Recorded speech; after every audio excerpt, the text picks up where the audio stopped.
CEO দপ্তরে বিক্ষোভকাণ্ডে 2 Trinamool কাউন্সিলরকে notice পাঠালো লালবাজার। 3 দিনের মধ্যে 32 নম্বর ওয়ার্ডের তৃণমূল কাউন্সিলর শান্তিরঞ্জন কুণ্ডু এবং 36 নম্বর ওয়ার্ডের কাউন্সিলর সচিন সিংকে 3 দিনের মধ্যে হেয়ার স্ট্রিট থানায় হাজিরা দিতে বলা হয়েছে।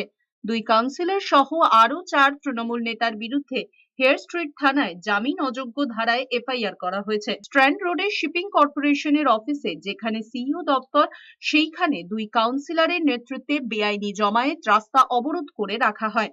পরিস্থিতি নিয়ন্ত্রণে আনতে পুলিশ বারবার অনুরোধ করলেও তাতে লাভ হয়নি। পুলিশ কর্মীদের কাজে বাধা দেওয়ারও অভিযোগ উঠেছে। এদিকে শুভেন্দু অধিকারীর মনোনয়নে সার্ভে বিল্ডিং এ বিনা অনুমতিতে তৃণমূলের মাইক বাজানো, জমায়েত, নির্বাচন কমিশনের অভিযোগের ভিত্তিতে জোড়া এফআইআর দায়ের হয়েছে। শুভেন্দু অধিকারীর মনোনয়ন পর্বে অশান্তির ঘটনায় আলিপুর এবং কালীঘাট থানায় এফআইআর দায়ের করা হয়েছে।